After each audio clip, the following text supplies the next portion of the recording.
Very good morning students. आज हम बात करेंगे टाइप्स ऑफ आपके ट्रांसडर्मल पैचेस के, है ना। कल हमने जो जनरल इंट्रोडक्शन देख ही लिया था, है ना।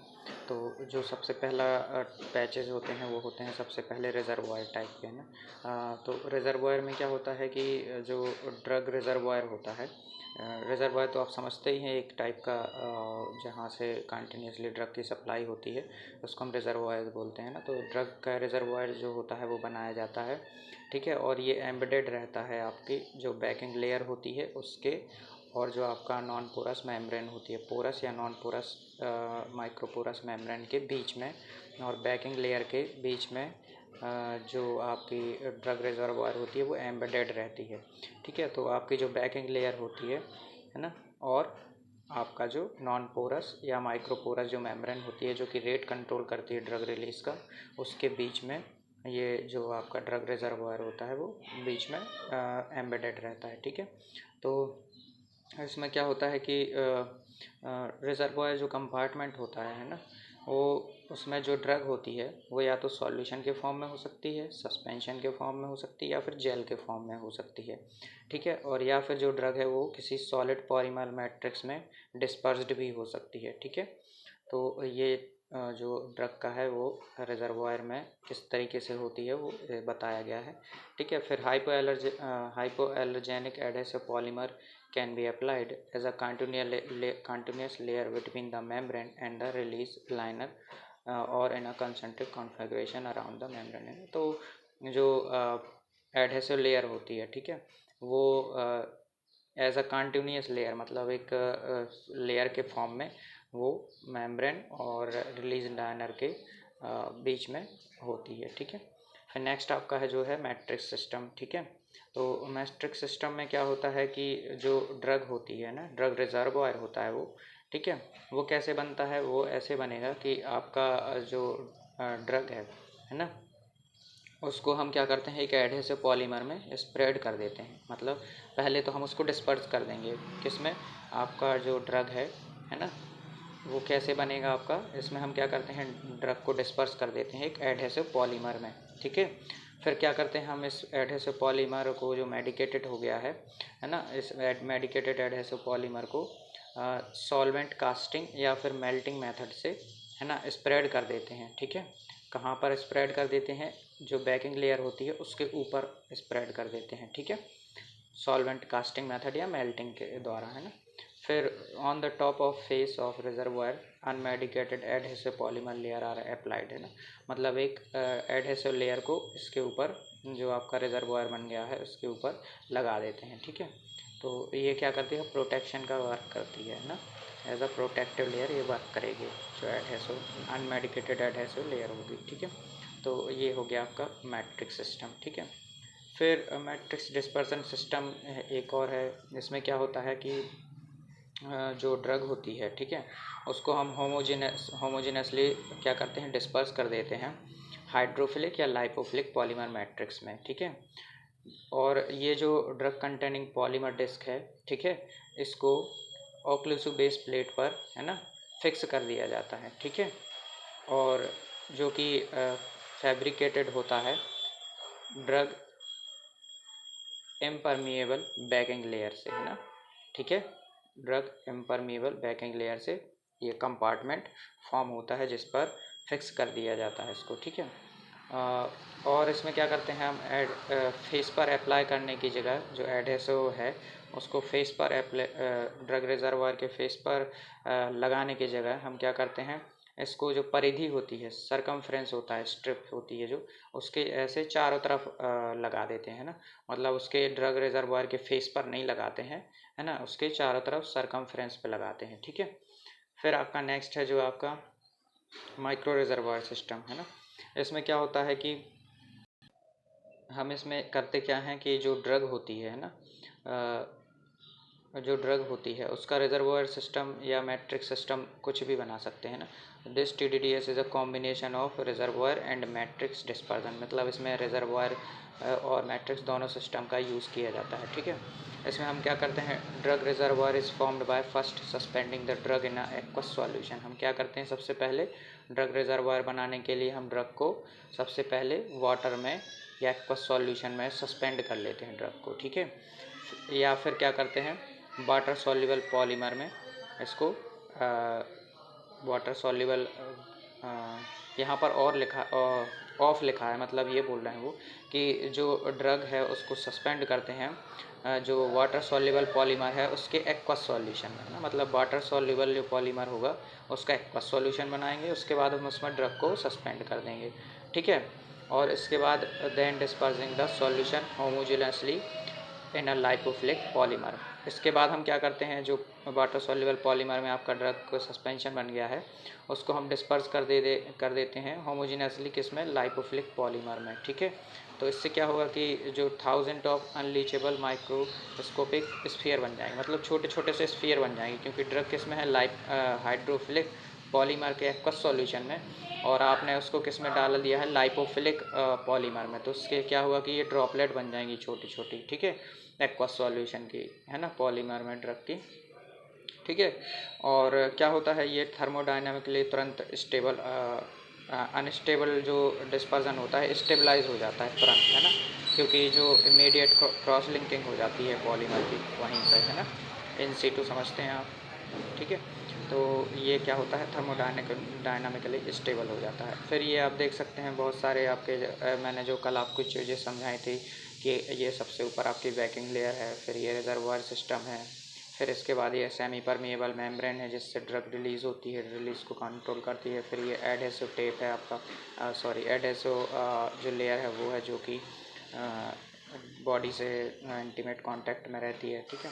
फिर आपका ये सेकंड मैट्रिक्स सिस्टम है, इसमें क्या है कि बैकिंग लेयर आपकी ज्यों की त्यों है, फिर ये आपका मैट्रिक्स सिस्टम है बीच में, ठीक है।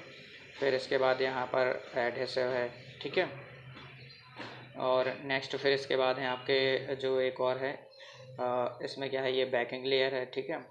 फिर ये एडहेसिव मैट्रिक्स में आपका है ड्रग, है ना, अभी हमने जैसे पढ़ा था, है ना। फिर ये रिलीज लाइनर है, ठीक है। फिर ये आपका लास्ट वाला जो हमने अभी पढ़ा है कि ग्लोब्यूल बन जाते हैं पॉलीमर के, ड्रग पॉलीमर के, है ना। तो ये इस तरीके से आपका लास्ट वाला पोर्शन है, सबसे ऊपर जो इम्परमिएबल बैकिंग लेयर हो गई, ठीक है। फिर माइक्रोस्कोपिक ड्रग के रिजर्वायर हो गए, फिर एडहेसिव है, फिर रिलीज लाइनर है लास्ट में, ठीक है। तो ये आप देख सकते हैं उसके वेरियस टाइप्स दिए हुए हैं, ठीक है। फिर नेक्स्ट पैरामीटर्स हैं जो हमें जो स्टडी करने हैं वो है हमारा एवेल्यूएशन। तो सबसे पहले हमें जो एवेल्यूएशन है वो है आपका इंटरेक्शन स्टडीज़। इंटरेक्शन स्टडीज़ में हम क्या स्टडी करते हैं, जो आपकी ड्रग होती है ना, और जो आपके ड्रग के साथ में जो अदर एक्सिपिएंट होते हैं ना, हम देखते हैं कि इनके बीच में कोई केमिकली या फिज़िकल इंटरेक्शन तो नहीं हो रहा है ना। क्या होता है कि अगर इनके बीच में कोई भी इंटरेक्शन होता है तो जो अपना सिस्टम होता है वो फेल हो जाता है ना, क्योंकि वो ड्रग डिग्रेड हो सकती है या एक्सिपिएंट डिग्रेड हो सकता है, और किसी एक के भी डिग्रेड होने से हमारा सिस्टम फेल हो जाएगा, क्योंकि ना बायो अवेलेबिलिटी मिलेगी और इवन टॉक्सिसिटी भी शो कर सकता है। तो फिज़िकल केमिकली जो कंपेटिबिलिटी होनी चाहिए वो ड्रग और एक्सिपिएंट के बीच में होनी चाहिए। ऐसा ना हो कि एक्सिपिएंट्स के बीच में ही कुछ इंट्रैक्शन हो रहा हो या ड्रग और एक्सिपिएंट के बीच में फिज़िकल कोई केमिकल इंट्रैक्शन हो रहा हो। तो इस तरीके से हम ये इंट्रैक्शन स्टडीज़ करते हैं ताकि हमको बायो अवेलेबिलिटी मिले और किसी प्रकार की टॉक्सिसिटी ना हो, ठीक है। तो इसके लिए हम क्या करते हैं कि जो आपके थर्मल एनालिसिस होते हैं और फोरियर ट्रांसफॉर्मेशन आईआर होती है, यूवी क्रोमेटोग्राफिक टेक्निक्स होती हैं, ठीक है।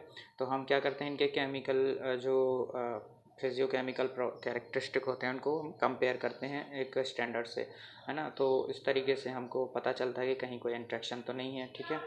तो ये इस तरीके से आपका फर्स्ट नंबर का जो एवेल्यूएशन होता है वो होता है इंट्रैक्शन स्टडीज़ का। फिर नेक्स्ट है आपका थिकनेस ऑफ द पैच, ठीक है। फिर नेक्स्ट है आपका जो थिकनेस ऑफ द पैच है ना, क्या करते हैं हम इसमें कि जो थिकनेस होती है वो ड्रग लोडेड पैच की, मतलब प्रिपेयर्ड जो पैच होता है उसकी जो थिकनेस होती है हम उसको कहाँ पर डिफरेंट पॉइंट पर मेज़र करते हैं, ठीक है। और किसका यूज़ करते हैं, हम डिजिटल माइक्रोमीटर का यूज़ करते हैं, ठीक है। और इसकी एवरेज थिकनेस को मेज़र करते हैं और उसके साथ में उसका स्टैंडर्ड डेविएशन भी मेज़र करते हैं, ठीक है। तो इससे क्या होता है कि हमको जो थिकनेस होती है वो हमको पता चल जाती है, ठीक है।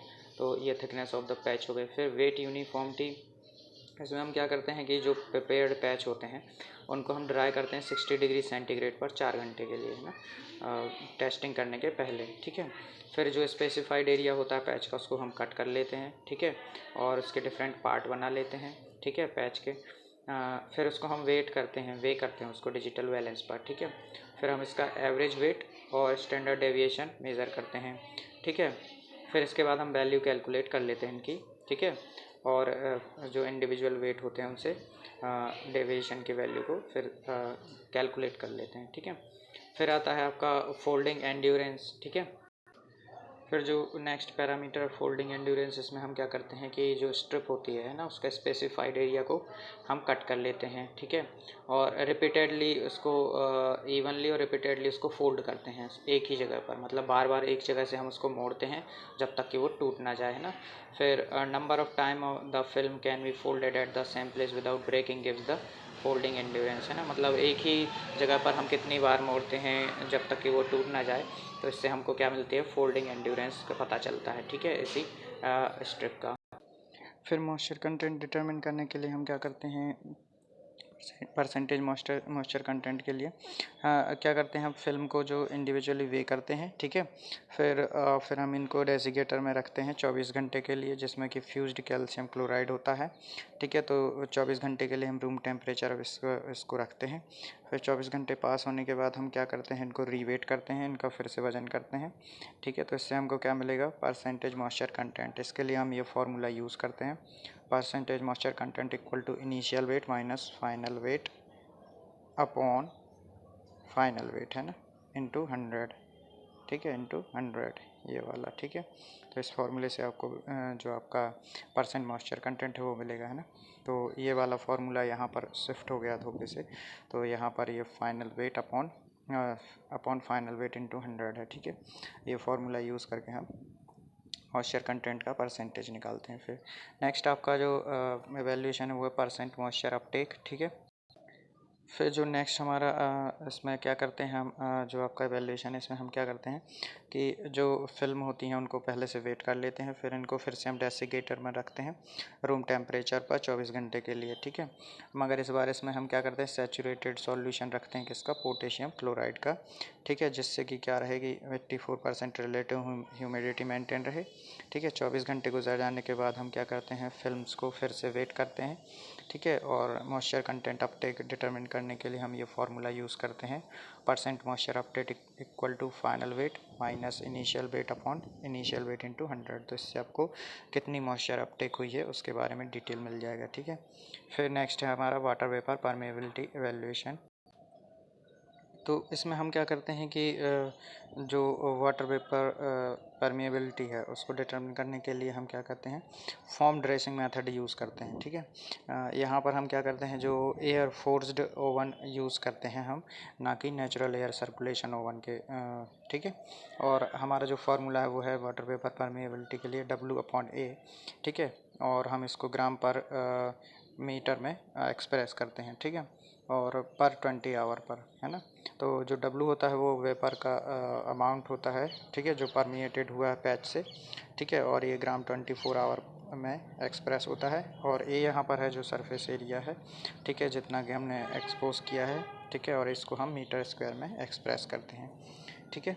फिर आता है आपका नेक्स्ट ड्रग कंटेंट। फिर इसमें हम क्या करते हैं ड्रग कंटेंट में कि जो स्पेसिफाइड एरिया होता है पैच का, है ना, उसको हम उसको हम क्या करते हैं, डिज़ोल्व कर लेते हैं सूटेबल सॉल्वेंट में, ठीक है, और उसका स्पेसिफाइड वॉल्यूम लेके, ठीक है। तो स्पेसिफाइड एरिया लेते हैं पैच का, ठीक है, उसको हम डिज़ोल्व करते हैं सूटेबल सॉल्वेंट में, जिसका एक स्पेसिफाइड वॉल्यूम हम पहले से लेते हैं, और फिर इस सॉल्यूशन को फ़िल्टर करते हैं फ़िल्टर मीडियम से, ठीक है। फिर जिसमें ड्रग कंटेंट को एनालाइज करते हैं हम सूटेबल मेथड से, UV HPLC वगैरह से, ठीक है। तो इससे हमको पता चलता है कि 3 डिफरेंट सैंपल लेने पर हमको एवरेज मिल जाता है कि ड्रग कंटेंट कितना है आपके जो आपका सैंपल है उसमें, ठीक है। फिर uniformity of the doses test unit test. Uniformity के लिए हम क्या करते हैं, एक्यूरेट वेट एक पैच का हम पोर्शन कट कर लेते हैं ना, और उसको वे कर लेते हैं। फिर इस पैच को हम छोटे छोटे टुकड़ों में कट कर लेते हैं, ठीक है, और इनको फिर ट्रांसफ़र करते हैं स्पेसिफिक वॉल्यूम में, है ना, किसी सॉल्वेंट के और वॉल्यूमेट्रिक फ्लास्क में, ठीक है। फिर इनको डिज़ोल्व करते हैं, ठीक है, सूटेबल सॉल्वेंट से।